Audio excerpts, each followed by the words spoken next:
What is going on, you guys? I am back from Gen Con and finally ready to get around to some of these X-Wing 2.0 reviews, and I'm actually going to start out with the Y-Wing because it's a new sculpt and I thought we would take a look at it. First thing, well, let's go ahead and look at the ship model itself. Now, if you're wondering why this isn't a proper unboxing, this is because of the fact that I had almost $400 worth of stuff I had to fit into one small suitcase.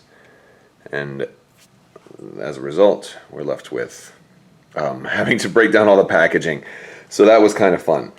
This new model is actually really cool because it has the biggest thing that you're going to notice is it has the turret right on top of the cockpit. Now it looks like my turret doesn't get any paint or wash on it whatsoever, which is really odd that the whole rest of the ship did. It makes me think that maybe they painted it first and then put the turrets on as an afterthought.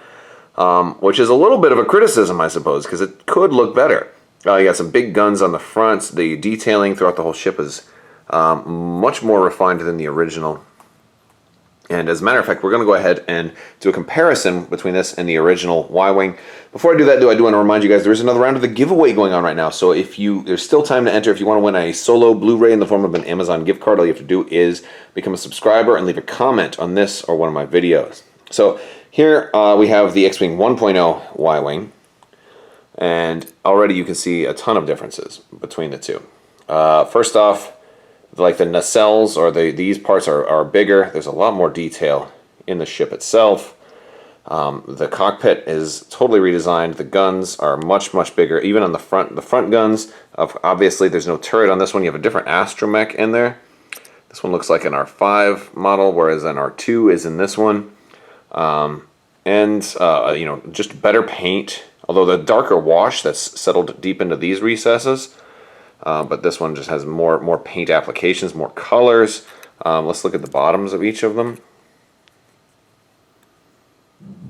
Different detailing underneath as well. A lot more close-up detail on here than in here. I still like this Y-Wing model, and I think it's going to be cool to have multiple different types in your fleet. So I think there's some advantage to actually having 1.0 and 2.0 Y-Wings in the same fleet just because of that subtle little differences, especially if you are not a customizer.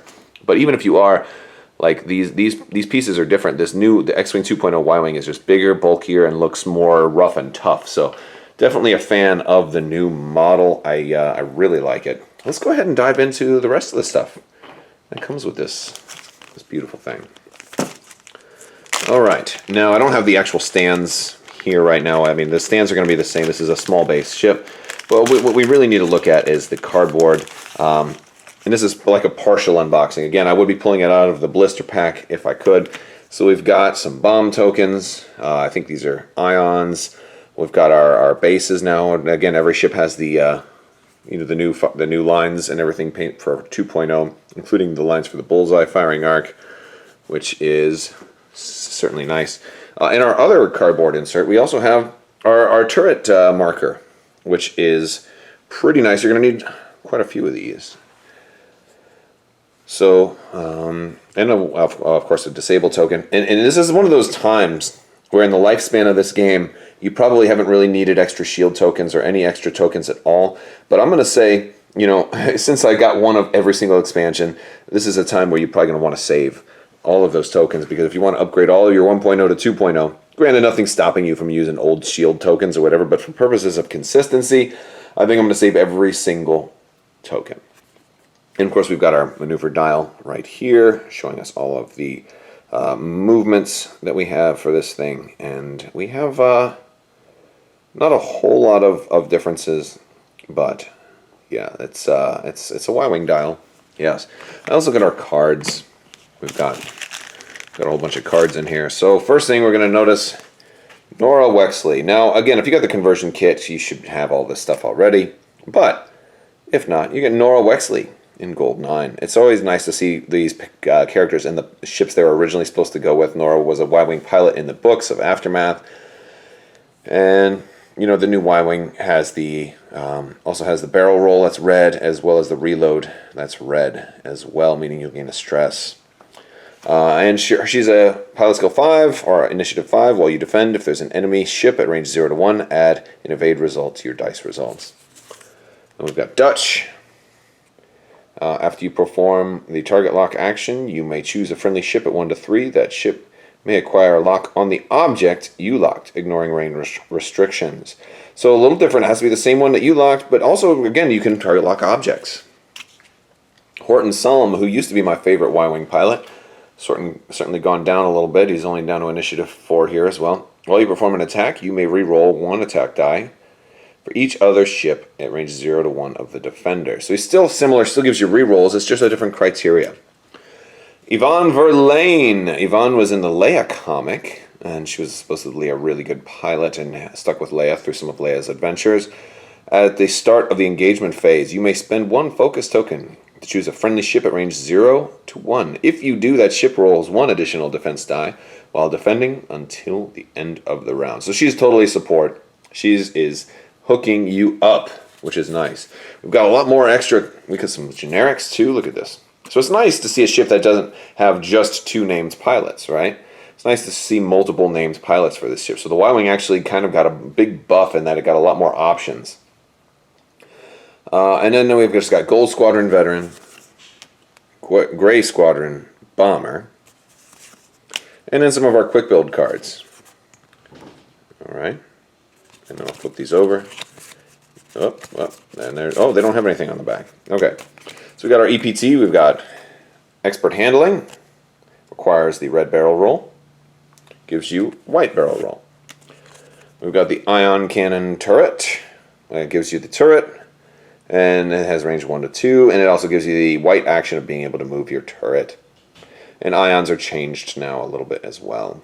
So now they can actually do some damage, and they can actually do a decent amount of damage, right? Well, they can do 1 damage, but you can do more than 1 ion token is actually what they can do. A decent amount of ion tokens, not necessarily damage. So you can potentially get 2 ion tokens on somebody, which is nice. Although it's not super likely you'll get that, but it's possible. All right, Veteran Turret Gunner. This gunner is the new upgrade slot. It requires you to already have a turret or have the reposition arc. After you perform a primary attack, you may perform a bonus turret, single arc turret attack using a turret you did not choosing a direction you did not already attack from this round. So this will work well with the Y-Wings. We're going to get R5 Astro Mac Action. He comes with 2 charge. And he's an Astro Mac. Now, he's an Astro Mac that doesn't have a faction requirement because Scum, like their salvaged Astro Macs, have changed, so you will be able to do some different stuff here. So as an action, you can spend a charge to repair a face-down damage card. Action, repair 1 face-up ship damage card. And again, you can do this twice because he's got 2 charge.